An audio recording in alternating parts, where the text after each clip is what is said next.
Bryce knew there was little chance of this ending well, but if Jezebel had seen her messages, maybe it wouldn't be in vain. Maybe everyone would know what happened to her. Maybe they could save the books. If the protective spells on them held out against an archangel's wrath, even if the gallery's enchantments had not. Bryce said smoothly to Micah, "I have no idea where the horn is." His smile didn't waver. "Try again." "I have no idea where the horn is, Governor." He braced his powerful forearms on the table. "Do you know what I think?" "No, but you're going to tell me anyway?" Her heart raced and raced. Micah chuckled. "I think you figured it out. Likely at the same moment I did a few days ago. I'm flattered you think I'm that smart." "Not you," another cold laugh. "Danica Fendir was the smart one. She stole the horn from the temple, and you knew her well enough to finally realize what she did with it." "Why would Danica have ever wanted the horn?" Bryce asked innocently. "It's broken. It was cleaved, and I'm guessing you already learned what could repair it at last." Her heart thundered as Micah growled, "Synth." She got to her feet, her knees shaking only slightly. "Governor or not, this is private property.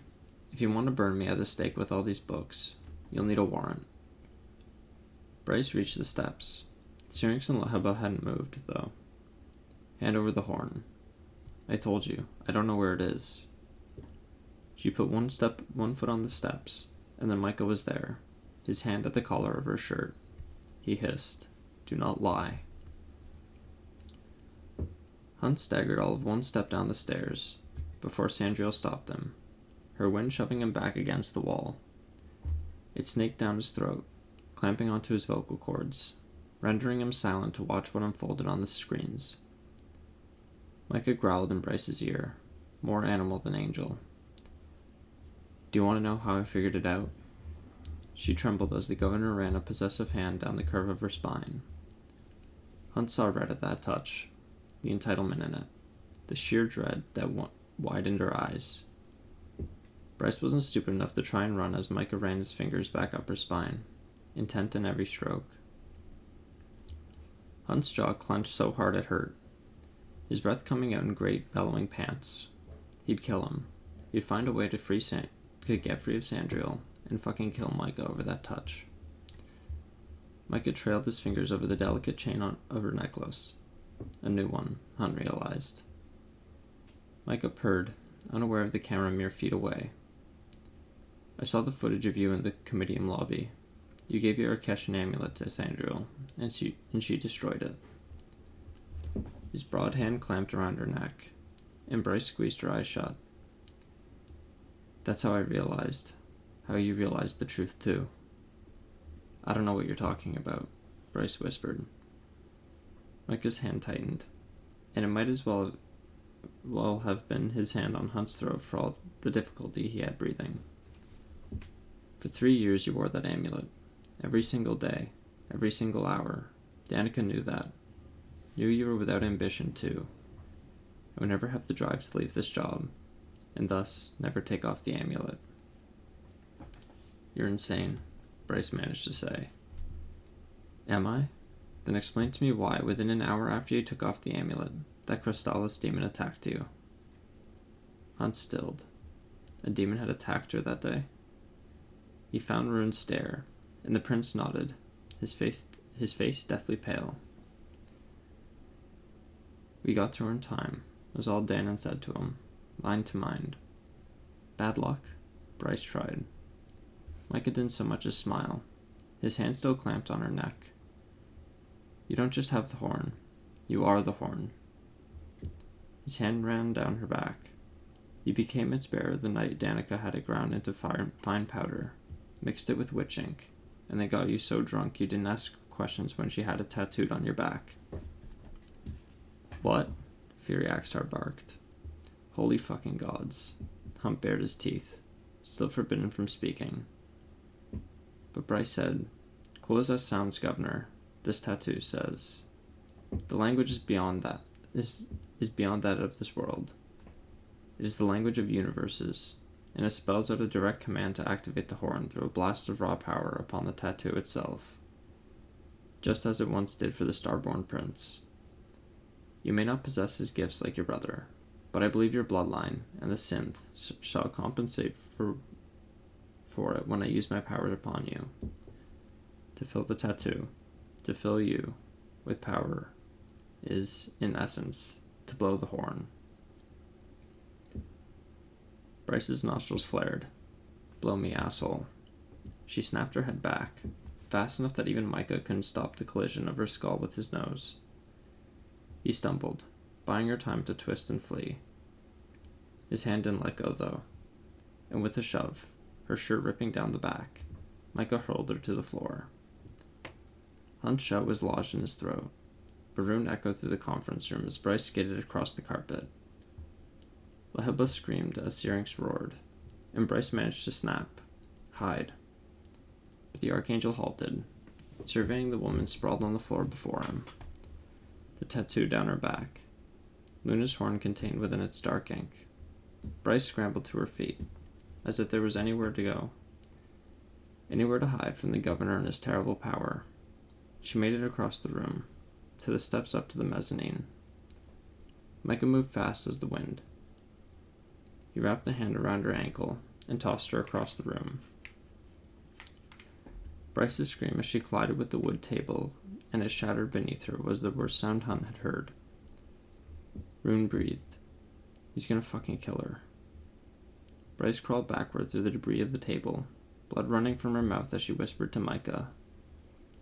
You killed Danica in the pack. Micah smiled. I enjoyed every second of it. The conference room shook. Or maybe that was just Hunt himself. And then the Archangel was upon her, and Hunt couldn't bear it. The sight of him grabbing Bryce by the neck and throwing her across the room again, into those shelves. Where's the fucking ox? Rune screamed at Flynn and Sabine. But her eyes were wide, stunned. So slowly, Bryce crawled backward up the mezzanine stairs again, clawing at the books to heave herself along. A gash leaking blood onto her leggings, bone gleaming beyond a protruding shard of wood. She panted, half sobbing. Why? Leheba had crept to the metal bathroom door in the back of the library and managed to open it, as if silently signaling Bryce to get there, so she could lock themselves inside until help arrived. Did you learn, in all your research, that I'm an investor in Redner Industries? That I have access to all of its experiments? Oh fuck, Isaiah said from across the pit. And you did never learn. And did you never learn, ever learn, Micah went on, what Danica did for Redner Industries? Bryce still crawled backward up the stairs. There was nowhere to go, though. She did part-time security work. Is that how she sanitized it for you? He smirked. Danica tracked down the people that Redner wanted her to find, people who didn't want to be found, including a group of Ophian rebels who had been experimenting with a formula for synthetic magic to assist in the humans' treachery. They dug into long-forgotten history and learned that the Crystallos demon's venom nullified magic, our magic. So these clever rebels decided to look into why, isolating the proteins that were targeted by the venom, the source of magic. Redner's human spies tipped him off, and out Danica went to bring in the research and the people behind it. Bryce gasped for breath, still slowly crawling upward. No one spoke in the conference room as she said, The Asteri don't approve of synthetic magic. How did Redner even get away with doing the research on it? Hunt shook. She was buying herself time. Micah seemed all too happy to indulge her. Because Redner knew the Asteri would shut down any synthetic magic research, that I would have shut their experiments down. They spun synth experiments as a drug for healing. Redner invited me to invest. The earlier trials were a success. With it, humans could heal faster than with any Medwitch or Fey power. But later trials did not go according to plan. Veneer, we learned, went out of their minds when given it. And humans who took too much synth, well, Danica used her security clearance to steal footage of the trials, and I suspect she left it for you, didn't she? Burning soulless. Up and up, Bryce crawled along the stairs, fingers scrabbling over those ancient precious books. How did she learn what you were really up to? She always stuck her nose where it didn't belong, always wanting to protect the meek. From monsters like you, Bryce spat, still inching upward, still buying herself time. Micah's smile was hideous. She made no secret that she kept an eye on the synth trials, because she was keen to find a way to keep her weak, vulnerable, half-human friend. You, who would inherit no power, she wondered if it might give you a fighting chance against the predators who rule this world. And when she saw the horrors the synth could bring about, she became concerned for the test subjects. Concerned for what it'd do to humans if it leaked into the world. But Redner employees said Danica had her own research there too. No one knew what, but she spent time in their labs outside of her own duties. All of it had to be on the flash drive Bryce had found. Hunt prayed she put it somewhere safe. Wondered what other bombshells might be on it. Bryce said, "She was never selling the synth on that boat, was she?" No. By that point, I realized I needed someone with unrestricted access to the temple to take the horn. I would be too easily noticed. So when she stole the synth trial footage, I had my chance to use her. Bryce made it up another step. You dumped the synth into the streets. Micah kept trailing her. Yes, I knew Danica's constant need to be the hero would send her running after it. To save the lowlifes of Lunathian from destroying themselves with it. She got most of it, but not all. When I told her I'd seen her on the river, when I claimed no one would believe the party princess was trying to get drugs off the streets, her hands were tied. I told her I'd forget about it if she did one little favor for me, at just the right moment. You caused the blackout that night she stole the horn. I did, but I underestimated Danica. She'd been wary of my interest in the synth long before I leaked it onto the streets. And when I blackmailed her into stealing the horn, she must have realized the connection between the two. That the horn could be repaired by synth. So you killed her for it? Another step, another question to buy herself time. I killed her because she had hid the horn before I could repair it with the synth, and thus help my people. I think your power alone would be enough for that, Bryce said, as if trying flattery to save herself. The Archangel looked truly sad for a moment. Even my power is not enough to help them, to keep a war from Valbara's shores. For that, I need help from beyond our world. The horn will open a portal, and allow me to summon an army to decimate the human rebels, and end their wanton destruction. What world? Bryce asked, blanching. Hell?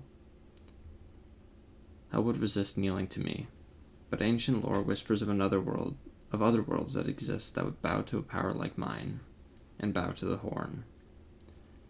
He smiled, cold as a deep-sea fish. The one who possesses the horn at full power can do anything.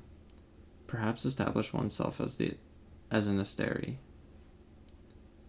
Their power is born, not made, Bryce snapped, even as her face turned ashen. With the horn, you would not need to inherit a star's might to rule, and the Asteri would recognize that. Welcome me as one of them. Another soft laugh. You killed those 2 CCU students. No, they were slaughtered by a satyr high on synth, while Danica was busy stealing the horn that night. I'm sure the guilt of it ate her up. Bryce was shaking. Hunt was too. So you went to the apartment and killed her at the Pack of Devils. I waited until Phillips Briggs was released. She murmured. He had the black salt in his lab that would incriminate him. Yes. Once he was again on the streets, I went to Danica's apartment, your apartment, disabled the Pack of Devils with my power, and injected her with the synth, and watched as she ripped them apart before turning on herself. Bryce was crying in earnest now. She didn't tell you, though, where the horn was. Micah shrugged. She held out. And what? You summoned the Crystallos afterward to cover your tracks. Let it attack you in the alley to keep your Triari from suspecting you. Or just give yourself a reason to monitor this case so closely without it raising any eyebrows. And then you waited 2 fucking years? He frowned. I've spent these past 2 years looking for the horn, calling Cristallo's demons to track it down for me. But I couldn't find a trace of it, until I realized I didn't have to do the legwork, because you, Bryce Quinlan, were the key to finding the horn. I knew Danica had it hidden somewhere, and you, if I gave you the chance for vengeance, would lead me to it. All my power couldn't find it, but you loved her, and the power of your love would bring the horn to me, would fuel your need for justice, and lead you right to it. He snorted. But there was a chance you might not get that far, not alone, so I planted a seed in the mind of the Autumn King. Everyone in the room looked to the stone-faced Fey male. Rune growled at his father. He played you like a fucking fiddle. The Autumn King's amber eyes flashed with white-hot rage. But Micah went on before he could speak. I knew a bit of taunting about the Fae's waning power, about the loss of the horn, would rankle his pride just enough for him to order his starborn son to look for it. Bryce let out a long breath. So if I couldn't finish it, then Rune might. Rune blinked. Every time I went to look for the horn, he paled. I always had the urge to go to Bryce. He twisted in his seat to meet Hunt's stare, and said to him mind to mind, I thought it was the gallery, some knowledge in there. But, fuck, it was her. Your starborn connection to her and the horn must have overcome even the masking power of the Arcatian amulet, Hunt answered. That's quite a bond, Prince. Bryce demanded. In summoning the Cristallos these months, the murders, Micah drawled.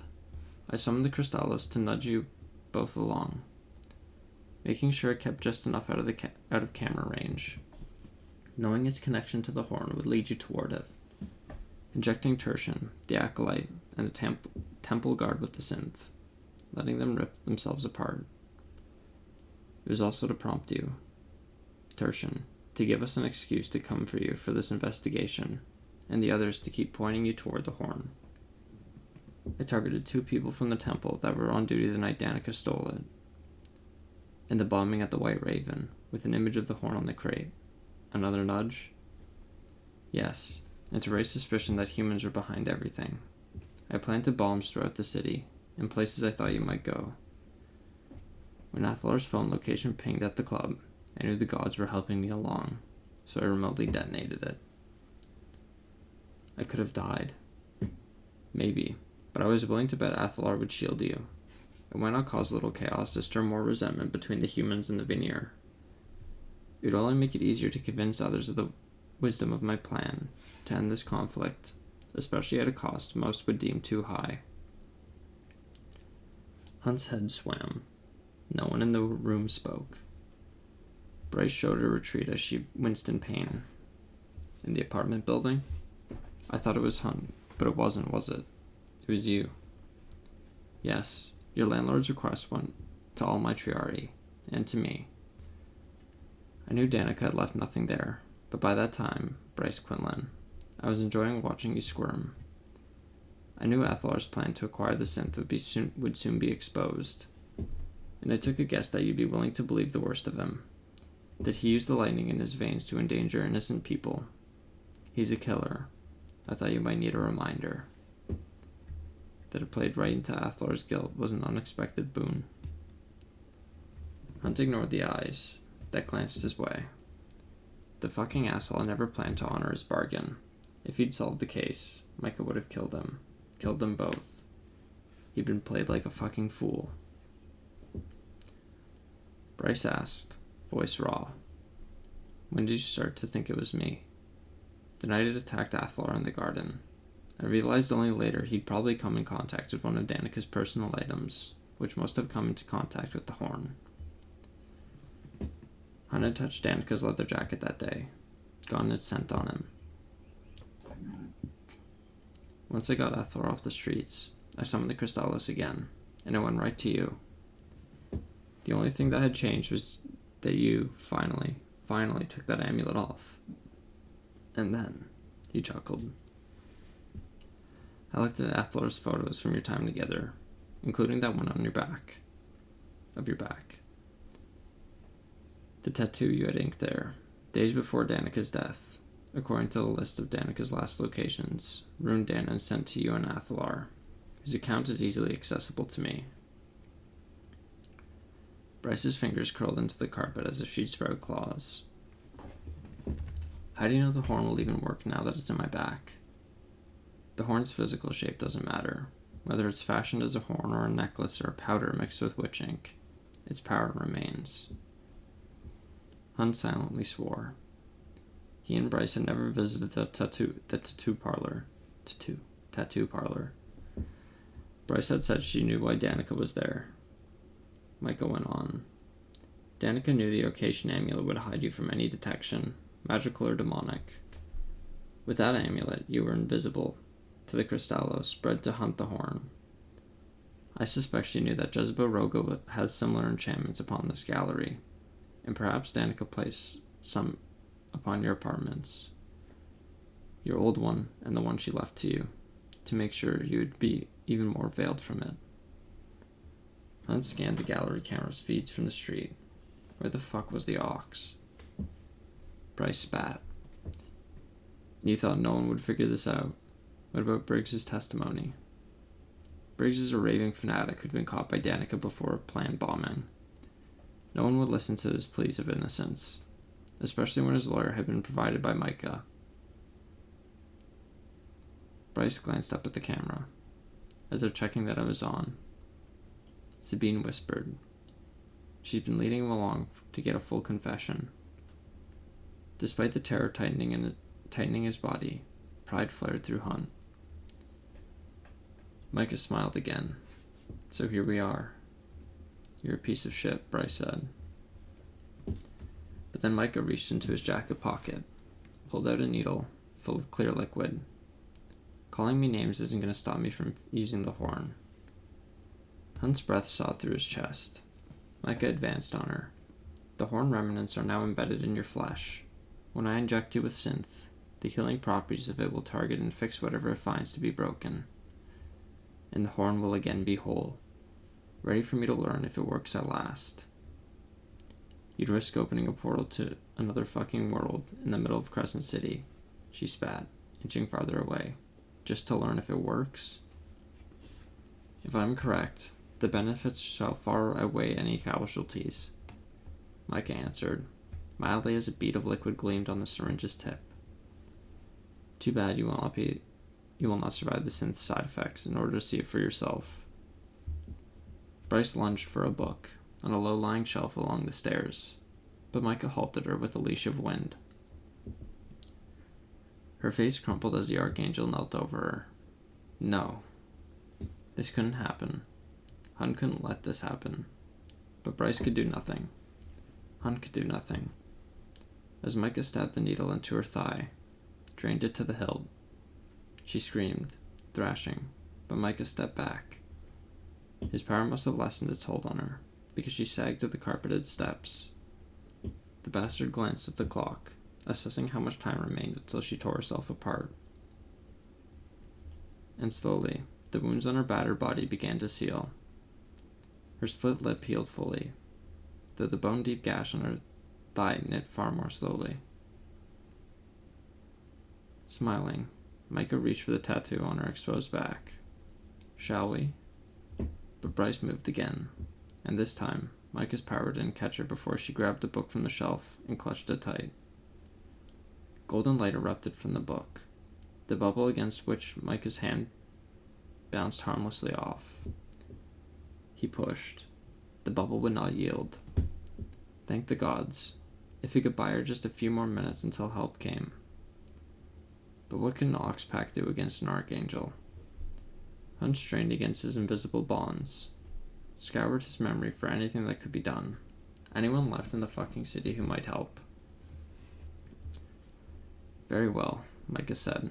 the smile remaining as he again tested the golden barrier. There are other ways to get you to yield. Bryce was shaking in her golden bubble. Hunt's heart stopped as Micah strode down the mezzanine steps, heading straight for where Syrinx cowered behind the couch. No, Bryce breathed. No. The Chimera thrashed, biting at the Archangel, who grabbed him by the scruff of his neck. Bryce dropped the book. The golden bubble vanished, but when she tried to rise on her still healing leg, it collapsed. Even the synth couldn't heal fast enough for it to bear weight. Micah just carried Syrinx along, over to the tank. Please, Bryce screamed. Again, she tried to move, again and again. But Micah didn't even falter as he opened the door to the small stairs that led to the top of the Nox tank. Bryce's screaming was unending. Declan switched the feed over to a camera atop the tank, just as Micah flipped over the feeding hatch and threw Syrinx into the water.